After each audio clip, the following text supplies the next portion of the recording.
I'm still on that West Coast time. Oh, so it's early for you. Oh, wait, you're not. You shouldn't even be awake yet. Sorry. Go ahead, Leon. It's like dinner time, right? Yeah. Yo, yeah. Welcome to the stream. Vftv Vault Sports Talk starts in about 5 minutes. We got Neil, Kyle, Jason, and Shaka Brody Ben in the house. Today we will be debating the All MLB team. But yeah, it's weird being on the West Coast, like sitting down before dinner time, and then like all the games are over. Yeah, Right? right. Oh, yeah. I love it. It's a weird. When my daughter lived out there, I spent about a month out there Yeah, in the fall. yeah. It was so weird having college football on at 9 o'clock in the morning. In the morning, right? I'm like, this is freaking fantastic. Imagine living in Hawaii and having to deal with all that, having to wake up at 6 a.m. just to watch early morning college football. Wow. The one thing I did miss though was the EPL games. I wasn't getting up that early. Yeah. Oh, yeah. Because they're on at like 6 a.m. here, so that's like 4 a.m. Yeah. Exactly. It's rough in regard to that. Sometimes I miss games just because it's like, oh, I'm still sleeping. Like, why would I be awake right now to watch soccer? Mm-hmm. Well, you figure you watch whether let's say a World Series game that starts at 8 here on the East Coast, 5 on the West. You could watch a World Series game, watch a Sunday night football game, and still go out after that if you want. Oh, I love that aspect of it. I love just because Of course. it's like once the football game is over, then it's just like, well, damn, I still got a lot to do tonight. Exactly. That must be nice. We used to have an office in San Francisco, so we had a lot of Iowa transplants living out there for a while. Mm-hmm. It was rough for them to get up and tailgate for like Hawkeye games that started kick at 11 o'clock here. So they kick off at 9 there, so they're getting up at like 4 or 5 in the morning just tailgate. There are a surprising amount of Iowa Hawkeye fans in the Bay Area. We found a Hawkeye bar. There was like 3 of them. Yeah. Like, and every time I hang out with them, I just want to sing songs from the Music Man. they wouldn't know what that is. Exactly. They're Hawkeye fans. It doesn't mean they're cultured. Yeah. Yeah, that's the team you hate, right, Jay? You yeah. I root for the good guys. He's a ISU guy. Oh yeah. The Cyclones. The unfortunate thing is we should be ranked ahead of Oregon based off of last year's bowl game. Wow, that's some harsh words right there, my friend. and it did not work out that way this year. Yeah. Well, you guys started ranked to start the season, didn't you? 7. Yeah. And then so you were in fact ranked ahead of number 12 Oregon. Yes, we were. And we got ranked even higher after Oregon lost to Stanford early on. Yeah, that's true. Yeah, but man, they're crap in the bed this year. That's for sure. It's all right. Oregon is one heartbeat away from doing the exact same thing. So exactly. Dude, that Pac-12 is all messed up. Like if Utah beats Oregon and Arizona State loses, then Oregon and Utah automatically get a rematch in the Pac-12 championship game. Like Oregon can make the championship game by losing. It's so weird.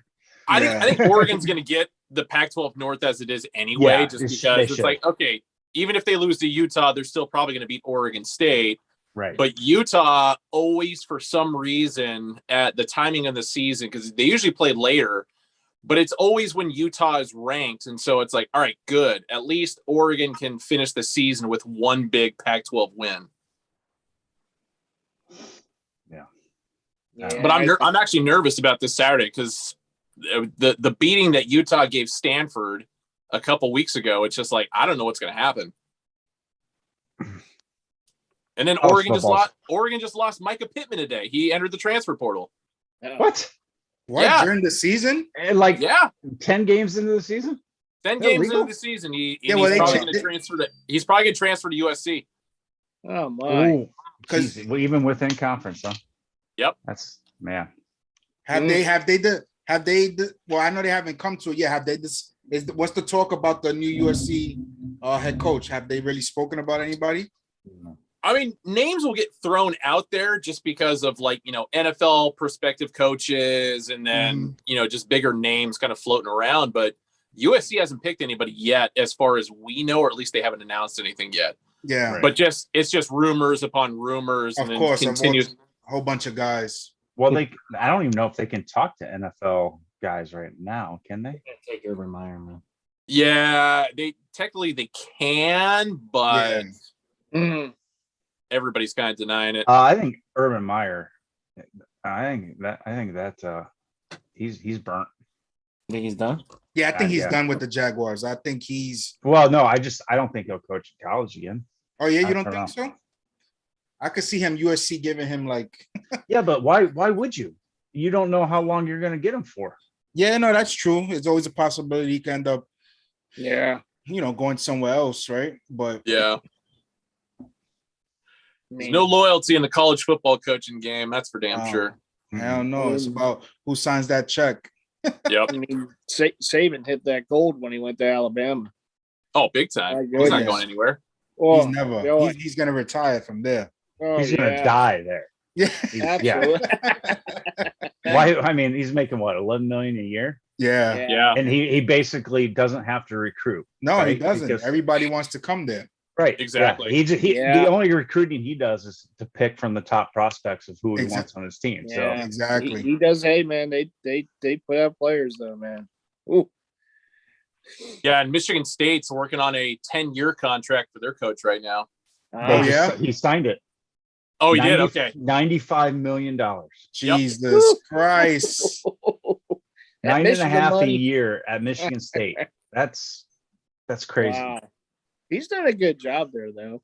Oh, yeah, but 10 years? Yeah, the buyout on that thing is going to be $20-30 million. So for sure, in 3 years when they suck again. Yeah, he's gone. Yeah. And they're going to have to pay him a big chunk of that. Right. That's why you don't sign a guy long term after one good year. Yeah. No. But you got to lock him up though too. I mean, I don't know. It'd be tough to be an AD. Especially if you don't know what conference you're going to be in from year to year. Exactly. Yeah. Anyway. Well, we got a little college football talk into that.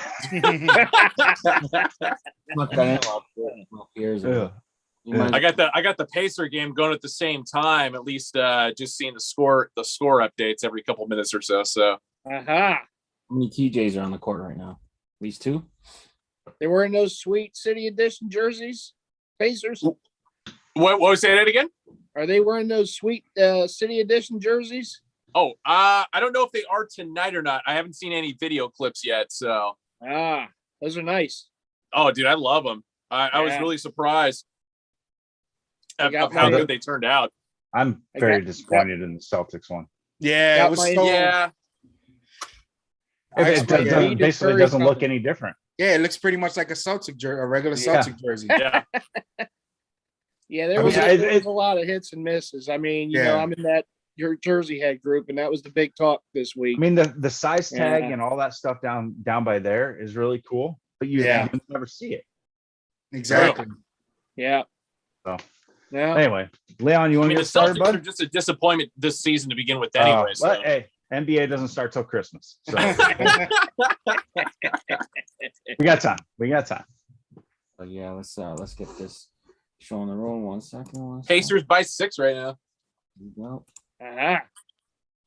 Hey guys, welcome to the Vault. We are back with another episode of View Sports Talk. Today we will be debating the All MLB Team 2021.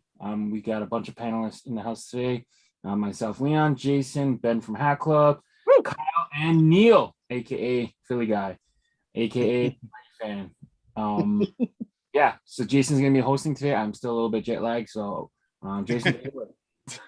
Yeah. I'm glad to see Designer Con went well for you guys. Had a lot of cool stuff there and a lot of great visitors. But while you were out there, you sent us a text showing us your All MLB ballot, and we thought it'd be a cool idea for us to actually fill one out as a group So what we're going to do is we're going to go through the ballots. Ballots are open until Friday. Yep. And we're actually going to fill one out as the VFTV crew. And yeah, so let's, I got the ballot open right here, and let's just go right at it. Let me figure out. Oh, here we go. All right. Can you guys all see that? Oh yeah. Yep. Yes, All sir. right. So, I mean, so you guys watch a lot more baseball than I do. So I'm just going to sit back and kind of just play devil's advocate and argue with your choices, because they're all going to suck unless they belong to an Atlanta team. But anyway, so I'm just going to facilitate. First up, first baseman. And actually, I don't think there's really going to be much argument here. But Ben, why don't you kick us off? So I know Leon and I agreed on this one. So I picked Vladimir Guerrero, and so did he. I mean, when you're batting 311, 48 home runs, 111 RBI, yeah, he only had 4 stolen bases, but a 1,000.002 OPS. It's hard to beat those numbers. Let's see if I assume. Yeah, I absolutely agree. Leon, I mean, I know you're going to be a Blue Jays homer. Yeah. I mean, he played plus defense. I mean, if you want to take the offensive numbers, he was in contention for the Triple Crown all year. Yeah. Not much debate for the MVP, but for first baseman, I got to give it to Vlad. He's adjusting really well. Lost a bunch of weight. He's playing good defense at first. I mean, I don't think anyone's really close, to be honest. Neil or Kyle, can either of you make an argument for anybody else? Well, go ahead, Neil. Oh, okay, Kyle. I mean, it's so hard to not pick Vladdy. I would give a nod to Freddie Freeman only because when Ronald Acuna Jr. went down with the injury, it's like Freddie upped his game even more and really helped carry that team to to get back into the postseason. And we all know what they did in the postseason. But it's just hard to not go Vladdy Jr. here. It just is. I mean, maybe honorable mention Freddie, but yeah, I would probably lean Vladdy here. I would lean Vladdy. Kyle, you can't go with Goldschmidt. He's the only Gold Glove winner on this list. I'm going with the polar bear, Pete Alonso. No. Listen, as a Yankee fan, I've seen Vlad for 19 times this year.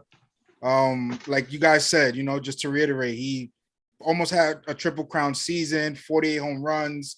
The kid is just dynamic offensively. He's only 22 years old. Yeah. He's just, you can see he comes from great, his father, Vladimir Sr. So it's just, it just keeps going. Jose Abreu had a really good year. Obviously, the White Sox took the AL Central.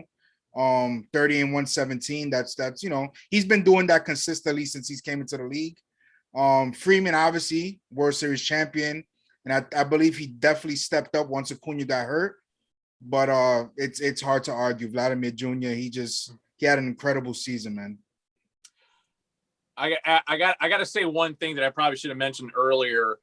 And the only reason why I didn't pick Matt Olson as an Oakland A's fan, like offensively, Olson's numbers were amazing. Right, I mean, he right equaled Guerrero Jr. in regard to RBI. He was pretty close in home runs, but because Yuli Gurriel robbed Matt Olson of the Gold Glove at first base, not that he had any choice in the matter, and I'm still confused by that pick. That's why I went with Vladimir over my guy. Yeah, no, Matt Olson is another one. I'm hoping as a Yankee fan, I'm hoping he could be there for us next season.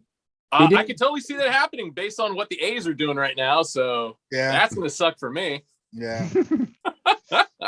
Probably going to move on from Matt Olson too, right? It's very confusing what they're doing over there. I don't get it. I mean, he still has another 2 years under his contract. But yeah, exactly.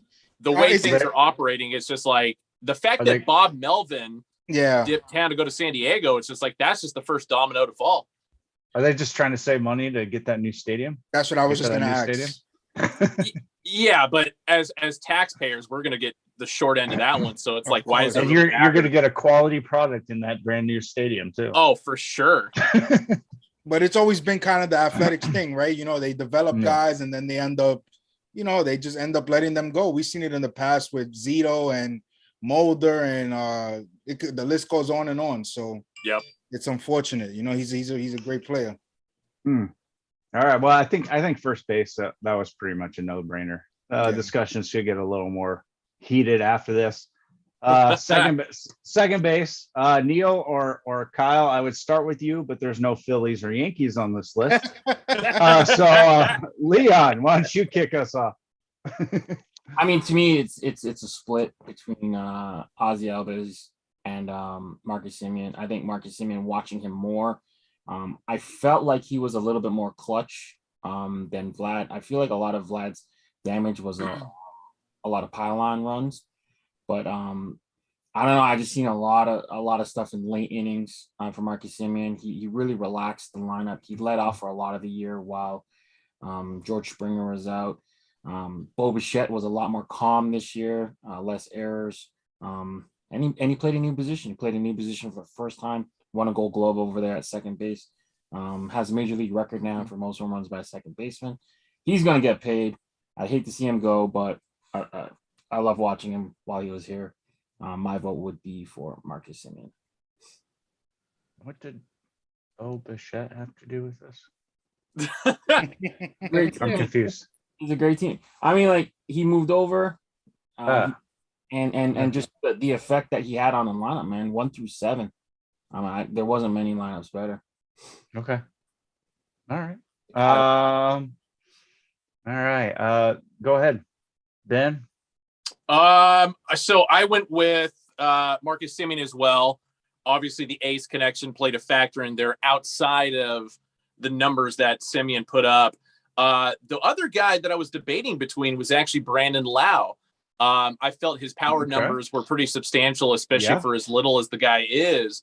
The only thing that didn't do it for me was the 247 average. I think any of the other guys on the list like really had more of an advantage there, especially between Altuve, Cronenworth, and then, you know, our National League Rookie of the Year, Jonathan India. But Albies all around, I thought was a great selection as well. But overall, I still felt like Semien was the man in Toronto this year. You know, as a former second baseman myself, I'm actually very disappointed in these average numbers here. Yeah, same. I mean, Frazier at 305, and then everybody else is below 280. Yeah, on second baseman, step it up. What the hell? I'm still surprised they allowed Frazier on the list, considering how little time he actually spent in San Diego. Yeah, right. I don't know. Neil, you got a vote here? You don't go anywhere but Gold Glove winner Semien? Well, yeah, I went Semien. You know, again, based it off of last season alone. Semien just had a monster year, and since, you know, Mean Gene Segura wasn't on here, you know, I had to. My vote was Marcus Semien, and I just think it's hard to argue that. When I think Adam Frazier had a good year. I like Jonathan India, but Albies too. But yeah, I mean, I have to go Marcus Semien here for second base. So I went off the rails with this one. It's not off the rails because he had a great season, but I went with Ozzy Albies. I mean, Marcus Semien, obviously career high home runs. But I think he benefit, not that he's not a great player, but I think he benefited a lot from that offense that he had around him with Vlad, with Bo Bichette, Teoscar Hernandez, the Gurriel brother. Obviously he did what he had to do, but I think Ozzy Albies, when you take both sides of the you know, offense and defense, he had to definitely pick it up once Acuna went down with that injury. He's a guy that I love watching play, Albies. He's just a dynamic player, switch hitter, can steal some bases. Taking nothing away from, like I said, taking nothing away from Marcus Semien, but if I had a choice, which I chose, I will go with Ozzy Albies, man. It's a good pick. Yeah, but you chose wrong because everybody else is going Semien. And I mean, he is the Gold Glove winner, so that gives him a home run leader. Yeah, I would love to pick Albies here, but I think Simeon's. I mean, consensus too. We got 3-1, so It's very close. we're gonna get a Braves on this. Well, I was gonna say, shout out to Ron Washington for putting in the defensive work with Marcus Semien for all those years in Oakland. Yep. Yeah, shortstop. Now this one will be fun. Ooh. Kyle, we got no Yankees. Okay. No Yankees. No. Gleyber didn't make the cut. No Phillies either. But go ahead, Neil. Why don't you get us started? Well, we haven't had a shortstop since Jimmy Rollins, but no, my boy, so many good shortstops too. But my vote here was for Fernando Tatis Jr. Just an electric player. Another good year. I know he missed some time with the injury and whatnot, but he still put up big numbers. And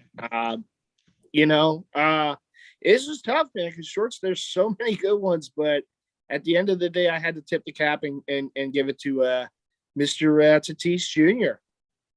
Okay. The crazy thing is a lot of these guys are free agents too, so we'll be seeing all these guys in different hats too. Exactly. Kyle, who's your vote? Yeah, so I'm gonna go along the same route as Neil. Yeah. I mean, Tatis Jr. just had a monster season, even with missing some time. Right. There are a lot of great shortstops on this list. I mean, Correa had a great season. I mean, you could go all across this whole list. Guys had a great season, but with the season Tatis had, hitting 42 jacks and 97 RBIs, and I don't know how many games he played, but I'm pretty sure if he played more, he probably would have hit 50. Yeah. Probably would have. Yeah, so he's a great player, dynamic. He's just, he's good, man. We know Leon's vote. He's already mentioned his name like 15 times already, so we'll go ahead and go to Ben. Are you going across the bay on this one? I actually am. But the one thing I want to say about Fernando Tatis and the time that he missed, the thing I was most disappointed with his injury is he could have been the first 40-40 guy since Alfonso Soriano. Yeah. Yeah. That would have been pretty fun to see. But I went Brandon Crawford. Bounce back year compared to the last 2 years that he's had. Defensively, he's been one of the top tier shortstops between the American League and the National League for the most part. But when you look at the 107 wins that nobody expected the San Francisco Giants to have, I mean, he was really the catalyst of the offense of that squad. And for him to hit 298, 24 dingers, and just come shy of 100 RBI is pretty damn impressive. Yeah, he did have a great year. Yeah, he had a great year for sure. I thought about it. And he's a Gold Glove winner. Yeah. So, I was gonna say. Although I mean, Tatis and Seager probably weren't far behind in the voting there. So Trey Turner too, and Trey Turner. How does Dodgers have two guys? Three? What the? It was that mid-season or that late deadline trade. Somehow they tilted in their favor. Wow, gotcha. So Leon, you gonna cause a tie or add another guy to the list here? Here's the thing: Tatis is probably probably the best player in baseball, or top 3, top 5, whatever. True. But I think Brandon Crawford had a better season overall. Tatis did more in less time, but if you're going to factor in what San Fran did and then the glove, Tatis couldn't even field the position towards the end of the year. Record pace for errors. Blow up with Manny Machado at the end. I lean a little bit more Brandon Crawford for the wow. So we got a 2-2 here. So I guess I'm going to serve as the tiebreaker, huh? Wow. It's very diplomatic of you. I am, and this vote is purely based on some of our past viewers saying we actually absolutely hate the Giants. I'm going to give you guys one here. And the hair. Wow. tips me. No, Brandon Crawford. Tatis is a great offensive player. I just think with the Gold Glove and again, winning the 107 games, the Padres were a disappointment. The Giants were way over exceeded. And I think Brandon Crawford probably had a lot to do with that. So I'm going to tip the scale and we'll go with Brandon Crawford at shortstop. Well done. Plus that hair. Tatis is the better player. He probably had one of the best catches of the year too. Yeah, he did. So third base. So Pierre's not here to vote for his guy. Anybody going to start us off with a Devers selection? I mean, shout out to Pierre. I voted Rafael Devers. Just an outstanding player. One of the catalysts of that offense in Boston. He's an exciting player. He brings the glove. He brings the bat. He's a complete player. And I had to tip the hat and give the vote to Rafael Devers at third base. It was close. I thought Nolan. I thought, but at the end of the day, I was really impressed with the numbers that Devers put up this past season. So I got to go Rafael here. Gotcha. I just do want to put a caveat before we continue. If anybody votes for Justin Turner, you will never be allowed on the show again. Leon, who you got here? This one's tough, man. I think my ballot I ended up with Jose Ramirez, but I think that was just wishful thinking. Wow. Or the Blue Jays to trade for him or something. But I think, gun to my head, Devers is scarier, but I think I have to vote Austin Riley in this position. I think he might get some sneaky MVP votes, but he wasn't named one of the finalists anyway. But he had one of the great years. I mean, that Braves infield, when you really break it down. Yeah. All four of them guys. Yep. But I'm going to go off the board. I'm going to take Austin Riley for third base. Okay. We got 1-1 here. Kyle, you're going to break the tie. So I'm going to go with that kid up in Boston, Rafael Devers, man. That kid is a offensive machine. I mean, he's just he's incredible in what he's able to do at the plate. I mean, we've seen it for years already, but he's still only like 24 years old. And that kid, man, he's a great player. 38 home runs, 113 RBIs. He probably had like close to 50 doubles, if not more. The kid could just flat out rake. Obviously, if you look at this list, other guys put up great numbers as well. Riley had a great season. Nolan, the whole list except Justin Turner. but Rafael Devers is it for me, man. He's a great offensive player. He's the focal point of that, to me, of that Red Sox offense, and he's just a great player. Ben, you gonna give some love to my Braves here, or are you gonna make it a almost clean sweep? I was gonna say I hate to do this, but we're gonna have ourselves another tie because I went with Austin Riley. Dang. I know. Yeah. I mean, the attractive stat for me, if we're talking about basic stats, was he's the only guy on this list to hit over 300. Yeah. Now, the sad part about it is when you look at the OPS numbers compared to Devers, even though we're talking about a 24-point difference in the batting average, the fact that Devers' OPS is only 8 points lower really goes to show how much more disciplined Devers is as a plate to get walks. And so that's the drawback that I have for Riley is he's not much of a walker guy. But I mean, if you sit number 300, it's like, okay, that's not really a big deal. Yeah. But going back to what Leon said in regard to Jose Ramirez, the attractive stat that's there is the 27 stolen bases. I mean, nobody can. As a third baseman. Yeah. He's Incredible. so good. It's unfortunate he's in Cleveland. Yeah. Well, it doesn't sound like he will be for long. So no, yeah, exactly. He's gonna be a guardian. Damn it. I gotta break another tie. Yes, sir. Well, you know what? Sorry, That Pierre, brings but that you on. should have been here to host to have your boy Devers being selected. But I got to go with Austin Riley. First chance to select the Braves here. I love he it. really was a cornerstone of that defense, that infield. I think won the World Series for him. Yeah. Just solid guy. Yeah, well, he's 26 too, so he's gonna be. He's a really good defender as well. Yeah. He developed as to be a good defender. He did this year versus the prior years. Exactly. He really that boy Ron Washington put in that work. There you go. All right, catchers. Does anybody care? Oh, hey, we got a Philly sighting. Holy shit! Oh, Neil, start us off, bud. Yes, the first Philly on the list here, but I all due respect to JT, my vote had to go to Salvi Perez. Just an outstanding career year for him. He's always been a really solid catcher. Isn't he like With 104? He It might feels be. like it. Borderline. Yeah. It's like him and Molina. They're both fighting for who's going to stay around. I guess. Well, he might win that battle because Molina has one more year. But Right.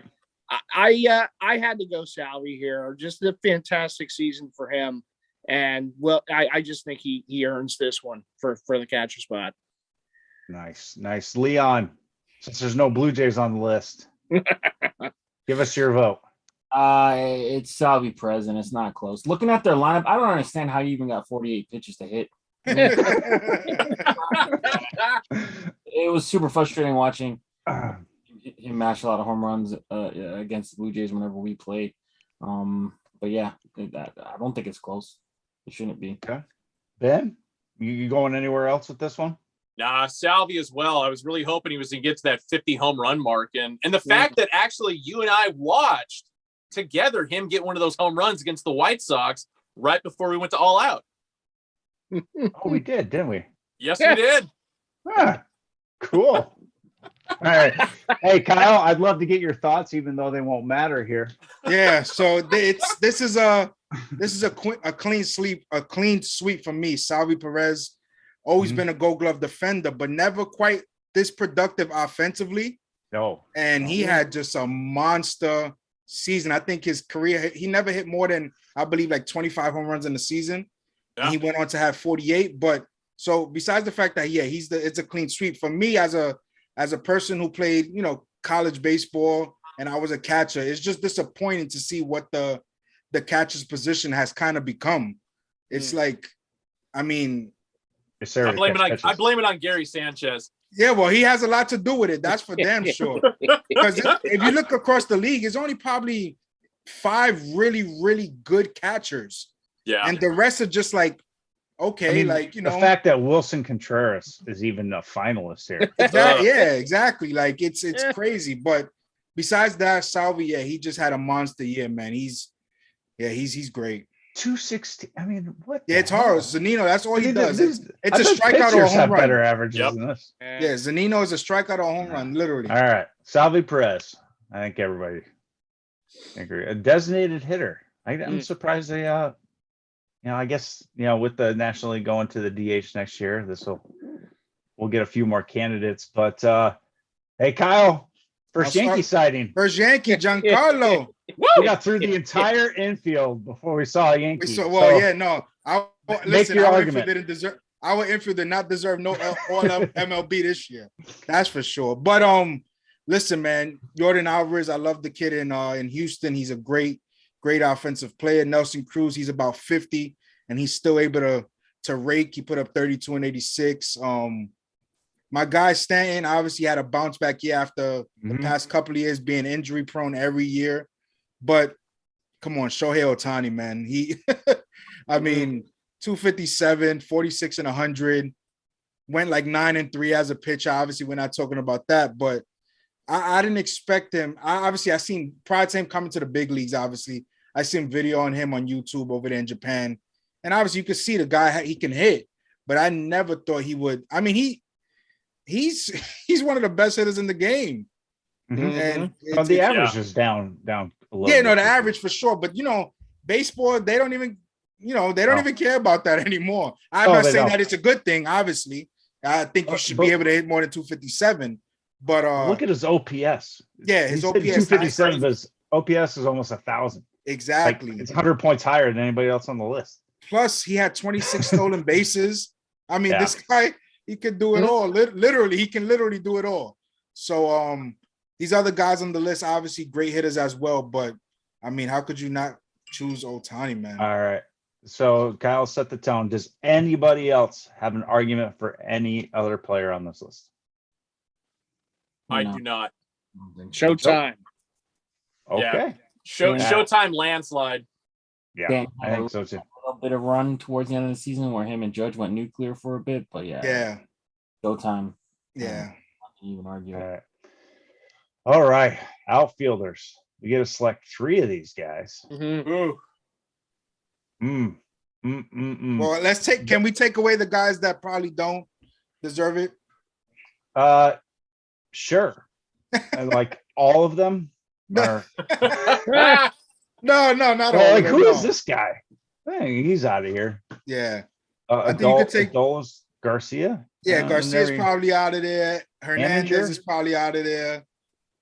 Guys, you could kind of just no, they're done. I didn't even Yeah. realize Chris Bryant was an outfielder. I wasn't. Yeah, He plays in all San over. Francisco. In San Francisco, They predominantly use them in the Yeah, outfield. for the and- Cubs, and didn't he left. play third base. He Yeah. played predominantly third base, but they moved him around a lot too. Yeah. I think at the end of by the end of the year, the only two positions he didn't play were first base and catcher. Yeah. Great. So, who wants to start us off? Give me one. Actually, Oh. give me a. Well, Yeah, go ahead, Ben. Oh. Give me three. I'll give you three. One of them I regret. The one I regret most is Teoscar Hernandez, just because I just didn't want to give Bryce Harper a vote, and I think that was just a stupid move on my part.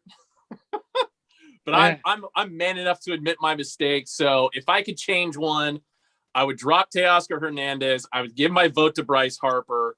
But the other two he's a little bit likely easier. the MVP. So Yeah, and that's why I felt pretty dumb about it. But right. Nick Castellanos was one of them, and then my other one, give me one sec, was Juan Soto. Okay. I feel like he was the only person who was really keeping the Nationals somewhat competitive this year, Especially after that trade. and his stats definitely back it up. Yeah. I love him as a hitter. Yeah. Leon, what do you got? I'm pretty close to Ben. I got Juan Soto. Praying for the Nationals to just take one from Boston at the end of the year, and that Double-A farm team was Right? He's right up there. I got Bryce Harper as number 2. I wanted to give it to Teoscar Hernandez, but he was doing a lot of like cleanup. So he was kind of at the end of the Blue Jay lineup, and he was just knocking everything, starting on base. But one guy that really impressed me was Cedric Mullins, 30-30 guy. Sneaky lineup. They got a lot of power over there in Baltimore. I don't think a lot of people. Yeah. No pitching. That's the only thing that hurts them. Pitching absolutely sucks, but they got some good. They got some good offensive young offensive players though. Yeah, so shout out to Cedric Mullins. He used to be a switch hitter. Now he's hitting primarily left-handed. Still dangerous. But those are you see a lot of that going on. A lot of guys are dropping the switch hitting. And just sticking to one side, right? One side of the plate. Neil, besides your boy. Who's the other two you got? Speaking of how was he given anything to hit in the lineup, but when he did, he made the most of it. Bryce Harper, who will be named tomorrow NL MVP. Bryce gets my vote, of course. And I went Nick Castellanos, and I did go Teoscar Hernandez to fill out the outfield. All right. Yeah. Okay. Now I don't feel as bad about the Teoscar Hernandez pick. So he had a good year. It really did. Based off last season. 2 for Soto, 3 for Harper, 2 for Hernandez, 1 for Mullins. Kyle, what are we gonna do here? I'm gonna go along the same line with Ben. Bryce Harper, obviously, more than likely NL MVP. Had a great offensive season for Philly. Obviously, it didn't help them much in as far as making the playoffs, but it wasn't his fault. He did what he had to do. Juan Soto, we know the Nationals, like Leon said, they're a Double-A team, and I don't know how long he's willing to deal with that. After smelling, winning the World Series 2 years ago, and now they're almost like in a rebuild. They traded Scherzer, traded Trey Turner, so I don't know. Obviously, he's under team control for a couple of more years, but how long he's willing to deal with that, who knows? But offensively, man, the kid is phenomenal. 313 average, 29 and 95. So you can't go wrong there. And I got to give my guy Aaron Judge love, man. I just have to. Ooh. I mean, 39 home runs, 98 RBIs, 916 OPS. He's the main guy in that lineup. And for all the shit that Judge kind of gets as far as strikeouts, he's still batted 287. Plays great defense on the other side, but those are my 3: Bryce, Juan Soto, and Aaron Judge. All right, well, so it's Bryce and Juan Soto as like consensus picks for you guys. Then we got Nick and Teoscar with 2 votes apiece. So I'm gonna have to break a tie here. Do it. Fuck the Reds. All right, going Blue Jays. Wow. RBI numbers, stolen base numbers. I'll go with that. And for my boy Leon, he hasn't gotten. Well, he got the first 2 slots. I gotta say, I kind of feel bad for Kyle Tucker and Brian Reynolds in this mix because both of them had amazing years. Yeah, right. But they did it incredibly quietly. Yeah. I mean, I would love to vote for Duvall here, but at 228, man, that's garbage. Garbage. Yeah. That's what were the Braves thinking of taking him back from the Marlins? My God. He helped them out in the postseason. No, I know. But yeah, regular season numbers weren't great. But that's like when the Giants had picked up Cody Ross, late season. Yeah. And he hit 160 until the postseason. Then he hit like 400.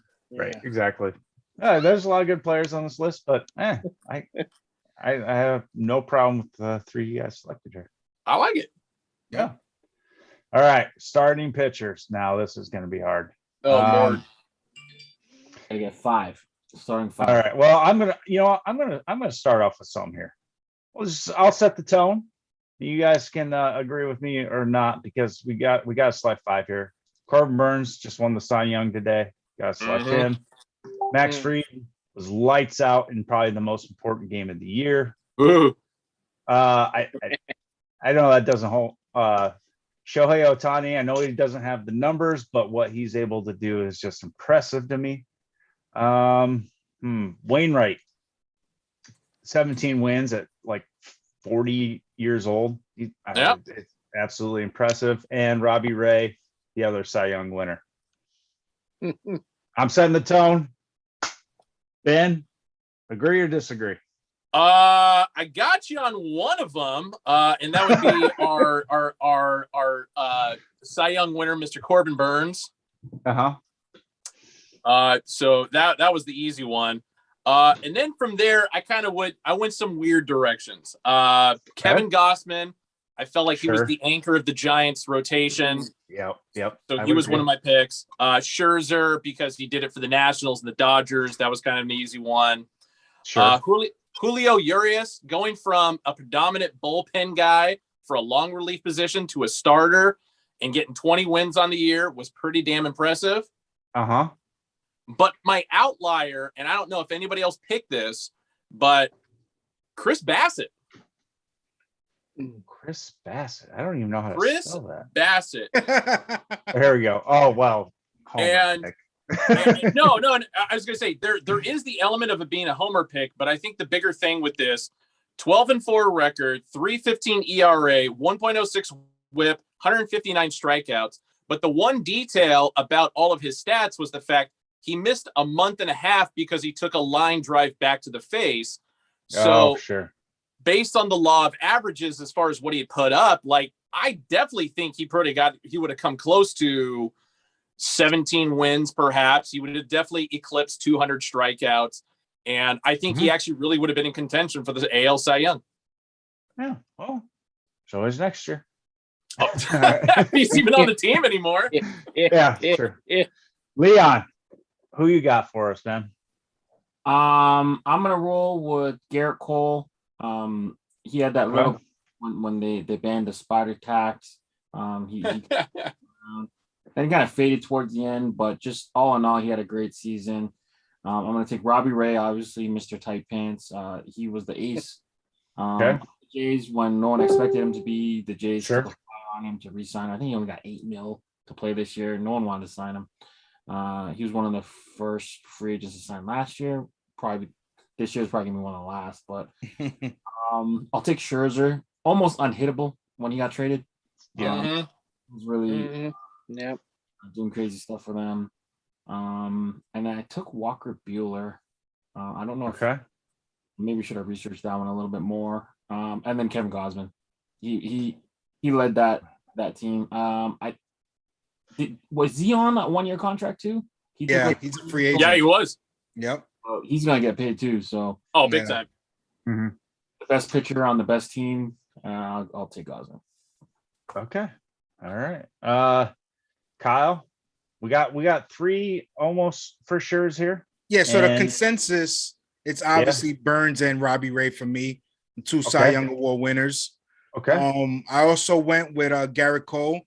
Obviously, like Leon said, down the stretch, he had, he struggled a little bit. I'm not giving the excuse. He kind of had a bit of an injury, but that's no excuse. He was out there pitching. Still went 16-8, came second in the Cy Young to Robbie Ray. So he still had a great year. I also went with Shohei. 9-2, like you said, Jason, is not a much of a sample, but when he was out there, man, he was dominant. And my last pitcher, I went with Walker Buehler. 16-4. He had an under 1 whip, over 200 Ks. Walker Buehler for me he closed out, and he was my number 5 pitcher. Damn. All right, Neil. Well, we like everybody on this list has like 2 votes apiece. So how many breaks some ties here? Except Chris Bassett. Except for Chris. Yeah, he's out. He's out. Well, Zach Wheeler, though, right? What's that? Well, my starting 5 was Walker Buehler's day off. We got Charlie Morton, who was one of the stabilizing forces of the Braves rotation. Showtime, Mad Max, and in an era where you don't go deep into games, this guy would give you innings and strikeouts. Career year, Zach Wheeler, and we got him from the Mets. Oh shit! All right, well, sorry, Garrett, you're out. We got 3 for Walker. We only had 2 for Burns, which is interesting. Wow. I thought about Burns. I thought we had 3. Did we have 3? I had. I was one of them though. I had Burns as well. I had Burns. Yeah. I thought Leon did for some reason. No, I didn't. Maybe I should have. All right. Well, I'm going to break the tie on that one. Gosman, again, he was a stabilizing factor of the best team in baseball. Robbie Ray, loved the pants.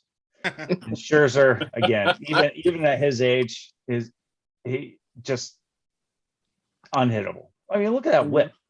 Yeah, dude. Insane. So unreal. How the fuck did I get 2 Dodgers on this list? That's just thanks a lot, guys. Anyway, though, everybody happy with these 5? Yeah. Oh yeah. Burns only pitched 167 innings. What's that? Wheeler will give you innings. He only pitched 167 innings. That's why I stayed away from him. Who's that? Burns. Oh, okay. That's fair. Somebody want to make a case for somebody else? I'm not going to do Wheeler. Get out of here. Get out of here. Yeah. We'll go back with Cole. How do we not give the Cy Young guy that? I leave Burns. Yeah. It's tough not to. All right. What about those 5? Closing out the argument there. Relief pitchers. Kyle, why don't you start us off? My 2 guys I went with first. No, Chapman, get the fuck out. My 2 guys I went with were Josh Hader and Liam Hendricks. Josh Hader again had another great season. 1.2 ERA. He's dynamic, man. Left-hander. And Liam Hendricks, man, had a great season with the White Sox. Closer for them. Obviously, they picked up what's his name?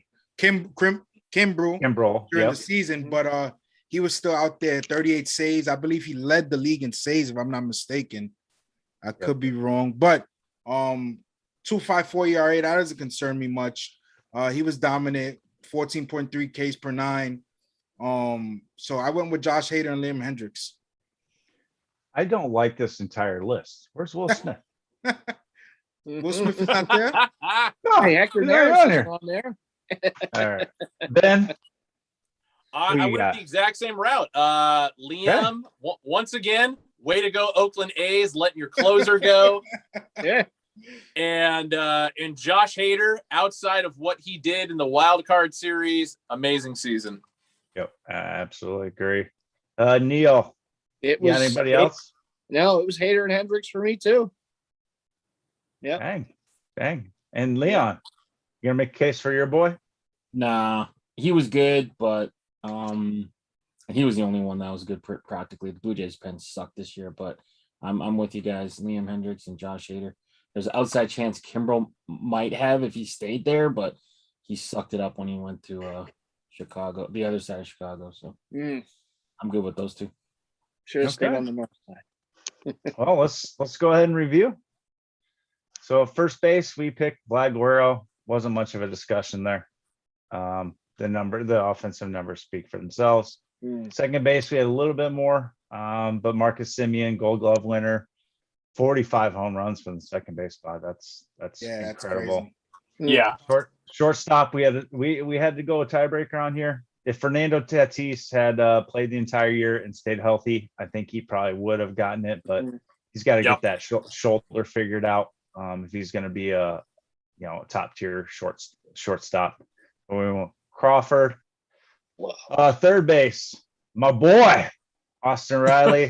It came down to him and Devers. I think Devers is probably not probably is better at the plate, but I think Riley had a bigger impact on this team all around.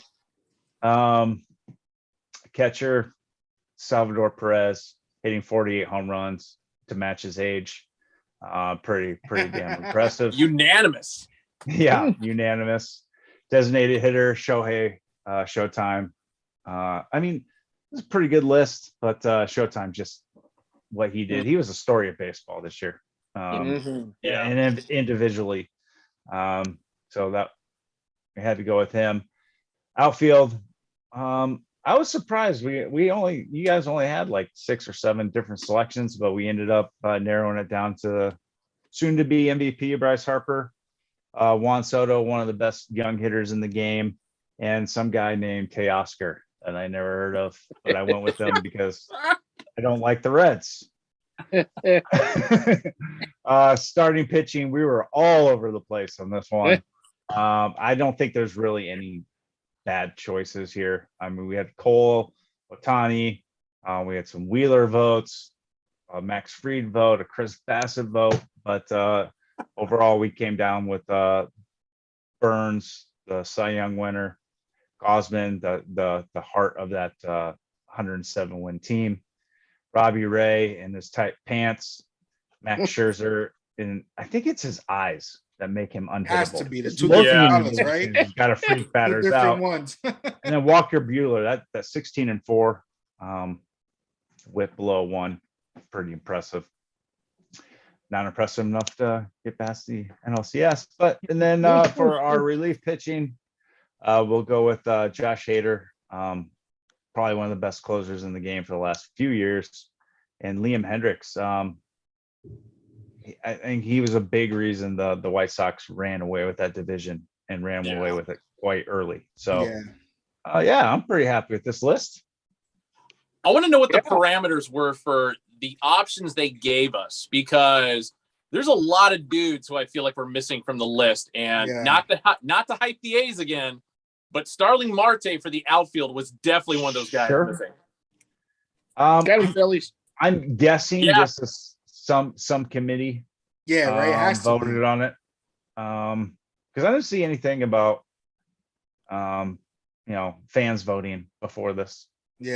So it had to have been some committee that narrowed it down a little bit. Maybe there was some like games played things too. I don't know. Oh, it makes sense. I mean, it's also kind of surprising that the Rays only had 1 reliever on the list when they clearly had like 5 dudes who are incredibly reliable. Exactly. And maybe that actually hurt them, right? That's possible. Yeah, because a lot of the relievers there were like, your big setup guy or your closer, and it wasn't by committee. So that probably hurt some of them. Exactly. But I think we're happy with that list. I'll go ahead and submit it with our EFTV email, and that'll be our official selection. Again, you guys can vote at MLB.com/AllMLB until Friday, and I think you can vote once a day. Yeah. But Man, that's a lot of fun. Definitely. It actually didn't take as long as I thought it would. I thought we'd have a lot more arguments, especially with Mr. Philly up there. Well, there's only a couple of Phillies to choose from. Yeah, it was, it was really only one. It was really only one. He could have been. Zach Wheeler had Zach Wheeler had a really good. Yeah, year. no, he had a great year as well. Right. It was a tough one though. It was a tough one to get him in there, but no, it was a lot of fun, fellas. You almost had a lock though with Real Muto. I don't even know. Oh JT. well, if Salvi didn't go off like he did, Sure. Sure. Yeah. Then it would have been probably Buster Posey. But anyway. Probably. Shout out because he had a bounce back year for sure. Yeah, he did for sure. He Definitely called it a career. Yeah. But, that was unexpected. I didn't think he would retire. But well, the whole Giants team was unexpected this year. Yeah, that's true. They Everything way overperformed. Gabe Kapler, manager of the year. Yeah. It's I don't think we're going to see 107 wins from them next year, but No. who knows? Yeah. It's Who crazy. knows? He hit 18 home runs. Buster Posey did, and he's only hit 158 lifetime. Like that's it's wild. So, question: I know we're about to jump off of this, but being that Posey retired, do you I had some talk with friends. Do you guys think he's a Hall of Famer? Oh, he's a lock. Yeah. Yeah. I would Posey? say so. Mm-hmm. I think First ballot? I think he sneaks in. I don't think he's the first ballot. Yeah, he'll probably get in like the third. Yeah. Yeah. I hate that because it's just like, to me, it's like, are they a Hall of Famer or are they not? Like, I don't care which ballot they go on. Right. I just think in the case of him, 3 World Series rings, an MVP, a batting title, caught a perfect game, caught multiple no-hitters. I mean, Sure.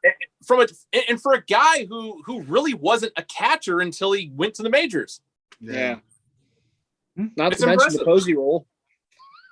Yeah. And he changed baseball. Posey rule. He changed baseball. The Posey rule. Yeah. I mean, again, going back to, I think we had this discussion last week or a couple weeks ago, where one writer said, even to consider yourself for the Hall of Fame, you had to have been the top 3 in your position at some point in your career. Yep. And I think Posey He definitely qualifies was. there. Yeah. At least for a And I few feel like years. he did it for his entire career, really. Yeah. Really? Top Yeah. 5 at least. I mean, top 5 a couple of years, but top 3 for sure, and more than mid 75%. Yeah. Yeah. He had the battle of Joe Mauer a lot, and then Joe Mauer kind of got to extend his career a little bit longer by playing first base and DH. Where Posey didn't get to do that. I mean, his career, he only played being that he retired, 12 seasons? Yeah. 11 seasons, about, give or take. So, I think for the time that he played, like you said, Ben, he was one of the better catchers in the league. So I can see, for sure getting into the Hall of Fame. I mean, he was he was really the guy on those San Francisco teams. I mean, they had other pieces as well, but he was the one guy that was there with the pitching staff, obviously, offensively. So I think he'll, maybe not first ballot, which is another argument that I don't agree with. He's a Hall of Fame. He's a Hall of Famer. But exactly. But the writers choose to do what they do, and but he should get in. Thankfully, the writers love Buster Posey, so I think They do. that's definitely a benefit for him as well. I mean, he's definitely he's a good guy in baseball. Yeah. Yeah. Right. He's kept his nose clean off the field. Yeah. So He really took over after Barry Bonds left as their kind of like corner. they're facing. He really did. Yeah. Yep. Yeah. I am not a robot. Okay, that's good. Well, they actually had a capture on voting. So Wow. yeah. But yeah, our votes have been submitted. Nice. Like Ben, the Phillies could use a third baseman. How about we throw you Ben Simmons? Will you throw us Chapman back? How about that one? Deal. Yeah, and then the A's would be smart to immediately trade him to the Portland Trailblazers. Oh my God. That's a whole nother show, man. Yes, it is. I thought I'd toss it out there.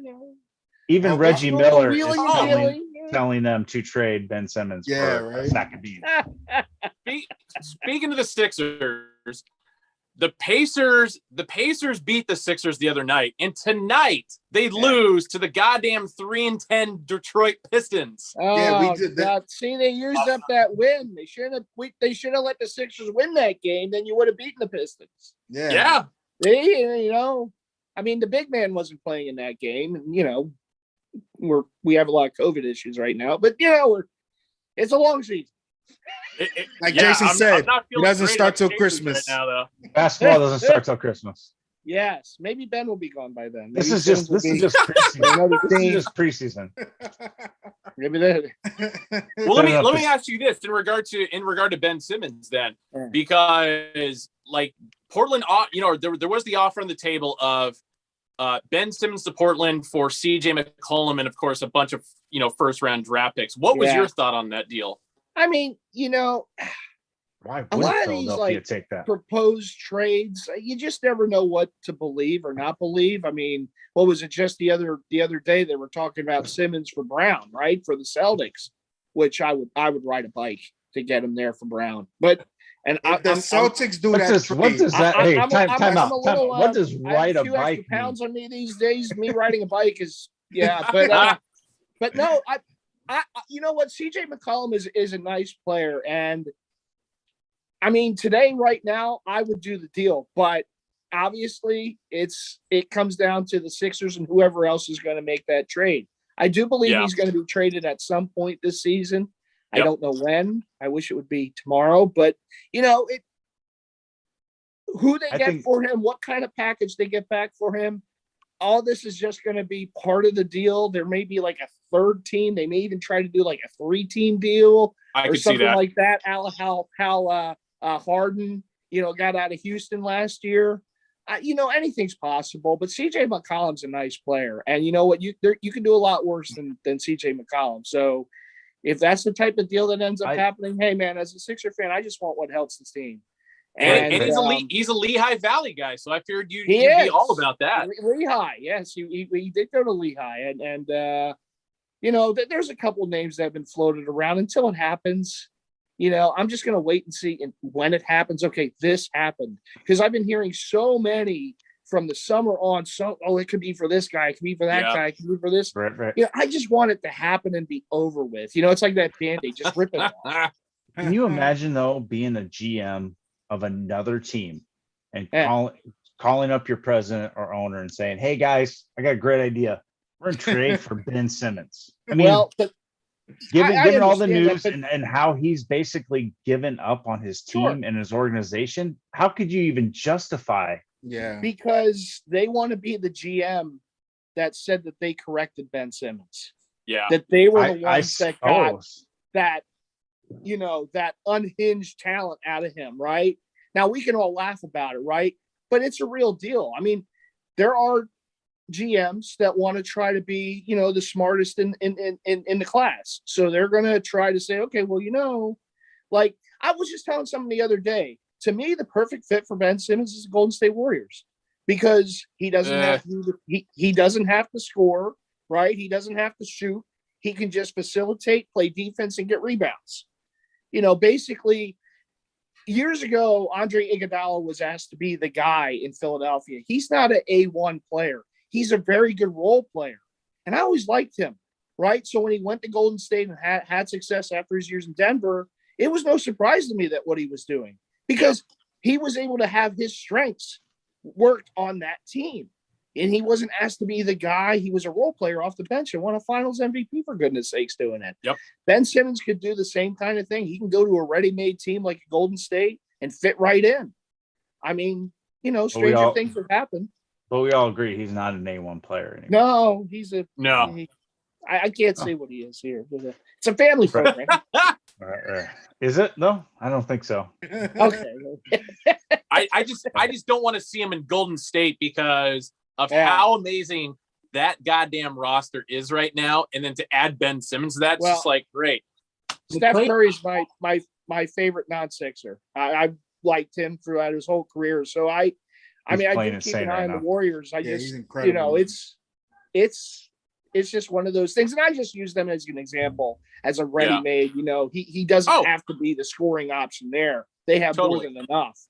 But, wherever he goes, hey, once he's out of here, I'm fine. And hopefully we'll get some good players back for him. Because, listen, at the end of the day, it's all about, I just want to see this team win at some point. And, I don't think it's going to be this season, but it's just getting better. It's getting that next piece. It's adding to what hopefully will be at some point, maybe a championship run, unless those pesky Hawks get in the way again. And then it's those bastards. All I know is we've spent in totality way too much time talking about Ben Simmons on the show. We have to talk about the Sixers again. Come on, Jason. I know you look this is probably the 8th show we've talked about Ben Simmons. Finds a way somehow. And for a guy that's not even playing, get out of here. Yeah. Would you trade him? Would you trade him? Bryce Harper MVP. Would you For trade, Julian? Would you trade Ben Simmons for Zion? I don't know why the Pelicans would. I don't think that would work here because we got Embiid. Yeah. And It's Zion, man, Zion scares me. I mean, as the Sixers, yes, I would. But I don't know why the Pelicans would. Yeah. I don't know. That would be kind of an interesting deal. But the problem is we need a true point guard on this team. We really do. And, trading Ben, if they don't get a guard in return. I think Maxi's doing some nice things, though, this year. He's been really impressive. I think over the course of time, it's just they need just a regular point guard on this team. You could have let Kyle go home, but you guys wanted to play. Well, yeah. I just think the biggest. He said he needs a real point guard, though. Villanova, though, beat for victory. Yep. I mean, besides Chris Paul, is there any true point guards left? No, he's probably Chris Paul's probably the last. Maybe Lonzo Ball, kind of, sort of. I would say Ball. But yeah, that's kind of iffy. I mean, the Ball's built like a wing, though. Yeah, exactly. He's 6'8". Yeah, he's 6'7", 6'8". So no, yeah, Chris Paul is probably the last true pure point guard we're gonna have in the league, probably. I mean, the league's changed, and I'm not saying it's a bad thing. I'm just of course. Yeah. You say a pure point guard, what's that even mean anymore? That's exactly. Because most of your point guards are scoring guards, just playing athletic freaks. It's completely changed. Yeah. I mean, the game's gone to a point forward. Yeah. Yep. And then you got your slashers and your shooters. Yep. Yeah. I'm gonna throw TJ McConnell's name in there just because he's definitely more of a look to pass than look to shoot kind of a guy. Yeah. Unless he sees the open lane, which is generally what I've always viewed point guards to be in a scoring threat position. Former Sixer great, McConnell. Yeah. TJ. Mr. Steal the inbounds. That's what he always was able to do. He would get that inbound pass. All right. Every time. I think it's time to wrap this up because Professor Hatter is out here making just wild predictions. He's saying the O's are going to go to the World Series next year. Wow. Bills are going to win the 2022 finals. So obviously people are getting delirious. That's what I think. Bulls one is at least, I mean, I'm not saying it'll happen, but it's at least plausible. It's plausible. Exactly. It's plausible. The O's making the World. Not happening. O's making the World Series is. I've seen DeMar DeRozan in. I guess he said wild card, but even then, that's even that. That's not happening. So, that's mad. Again, they're still a few years away. Yeah. Ben, Neil, Kyle, thank you for jumping on tonight. Having some baseball talk in November. It's always good to hear. You got to get it in before the lockout starts. Minus the MVPs tomorrow. There's not going to be a lot of baseball talk for a few months. So yeah, it's just sad. Yeah. Hot stove league a little bit in December. A little bit. Free agency starts tomorrow, right? Yeah. Or tonight. Tonight. A lot of guys probably aren't going to move because of the pending.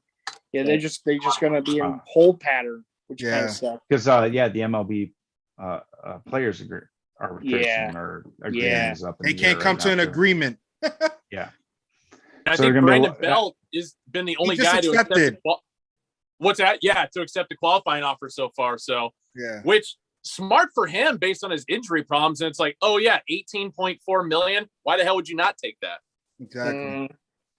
So teams are gonna try to. I think that prior to December 1st, I wouldn't say a lot of movement, but I think you're gonna see much more movement than typically happens, in off seasons where guys aren't signed until December, sometime before Christmas, even after Christmas. Because the way it's looking, they said that this is probably gonna last like 2.5 months. Yeah. Into like about when spring training will start. So I think there's gonna be teams where are gonna try to not have, because if imagine a week prior to spring training where you got to just go You in. don't have your roster filled. Yeah, you don't up, have a roster complete. Yeah. So I think in the next 2 weeks you're gonna probably see a lot of activity, whether it's trades or just established guys kind of finding out signing somewhere. Yep. It's either that, or I heard that if they don't have a lot of movement before the lockout, if there is one, the lockout, then once that, if it, let's say all goes well and they it's only lasts a couple months, there'll be like a 3-week frenzy, free agent frenzy with all these teams getting players. That would be pretty fun to watch. But if a teams get in a pinch, everything, I will be available for spring training. That's right. I'll make myself available. I got some vacation coming up. That's right. I can fill in for a few weeks down there in Florida or Arizona. So just give me a call, guys. Pat Crawler on you IG. can do a lot worse than Jason. I'll tell you what. You can do. Right, you right. can have me. You don't want that.